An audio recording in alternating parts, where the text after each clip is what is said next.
Welcome back to the channel, folks. Today, we're diving into one of the most contentious decisions the UK government has made in recent weeks. Almost 10 million pensioners are set to lose their winter fuel payments just as we head into the coldest months of the year. And the decision has sparked a massive outcry, with GB News presenter Martin Daubney leading the charge, calling out the Labour MPs who supported the cut. He's even named them on what he calls the list of shame. But before we get into the details of this major political blunder and what it means for millions of people across the UK, make sure to hit that like button and subscribe to the channel for more content like this. Let's break down the situation and how this is shaping up to be a massive misstep for Labour.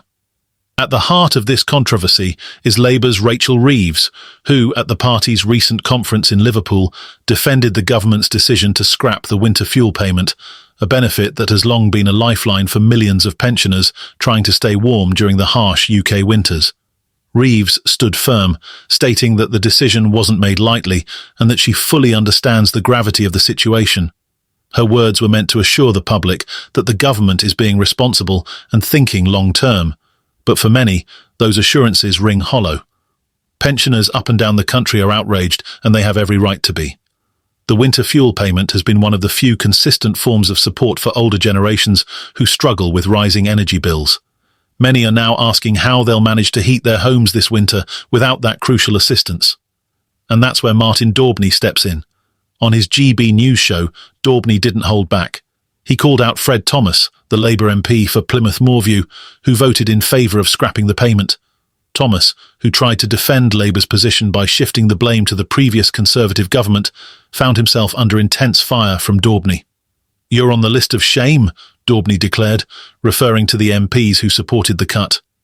He went further, pointing out that Thomas's seat, Plymouth Moorview, is home to over 5,000 pensioners who will now lose this vital support. In an attempt to defend his stance, Thomas claimed that the economic mess left behind by the Tories forced Labour into making these difficult decisions. He argued that Labour had no choice but to cut programmes like the winter fuel payment in order to stabilise the economy and make room for more sustainable growth. "I stand by Rachel Reeves's decision," Thomas said, "but I also understand the frustration it's caused." However, these words didn't do much to ease the tension. Many see this as Labour abandoning its most vulnerable supporters at a critical time. Pensioners in Thomas's own constituency have voiced their anger, with some suggesting they might vote him out of office in the next election. But Thomas remains optimistic, confident that Labour's broader economic strategy will turn the country around before the next general election. Meanwhile, this decision has sparked a wider debate about the direction the Labour Party is heading in under Keir Starmer's leadership. Is Labour still the party of the working class, or has it shifted its priorities in a bid to win over more centrist voters? The scrapping of the winter fuel payment seems to be a move that contradicts the party's traditional stance of supporting the most vulnerable in society. Interestingly, not all pensioners are reacting with outrage. In a surprising twist, Thomas claims that some of his constituents have come forward to express their understanding of the cut. According to him, they acknowledge that tough choices need to be made, and Labour's commitment to other policies, such as the triple lock on pensions, might actually benefit them more in the long run. The triple lock, which ensures that pensions rise in line with wages, inflation, or 2.5%, whichever is higher, could indeed offer some long-term relief. However, for many, the triple lock feels like a distant promise. What they need is immediate help to pay their bills this winter. And that's the crux of the issue. Labour's strategy might be too focused on long-term goals, while neglecting the short-term struggles that many pensioners are currently facing. Adding fuel to the fire is the fact that Labour is already under pressure to prove itself after only a few months in power. Thomas was quick to remind viewers that Labour has only been in government for 11 weeks, and that turning around an economy that's been left in ruins by the Conservatives won't happen overnight. But for pensioners facing the prospect of a cold winter, that timeline feels irrelevant. What they want is action, and they want it now.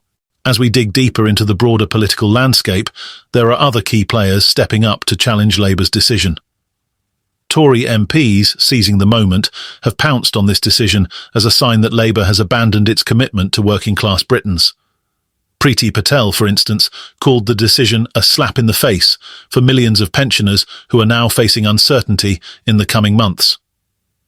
Patel highlighted the hypocrisy in Labour's pledge to protect the vulnerable while simultaneously cutting one of the most vital supports for older citizens. In an interview on Sky News, she went further, saying, "Keir Starmer promised a new direction for the Labour Party, but if this is their vision of leadership, it's clear they've lost touch with the people they claim to represent. We in the Conservative Party will fight to ensure pensioners are protected, not left out in the cold." It's not just the Tories.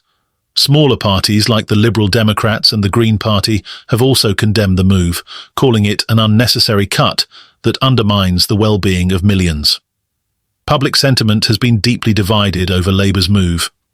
On social media, the hashtag Labour Cuts began trending shortly after Reeves's announcement, with thousands of people venting their frustration. Some have even organised protests, with groups like Age UK expressing concerns about the potential humanitarian crisis this winter. One elderly woman from Yorkshire posted on Twitter, "Labour promised us protection, not punishment. I'm 77 years old, and now I don't know how I'll afford to heat my home this winter. Shame on them." However, not everyone is against the decision. Some voices on the left argue that while this move is harsh, it's necessary for the greater good of the country. A popular thread on Reddit's UK Politics saw several commentators defending Labour's decision, arguing that short-term pain will lead to long-term economic recovery. One user wrote, "This is a bitter pill to swallow, but let's not forget that Labour inherited a nightmare economy from the Tories.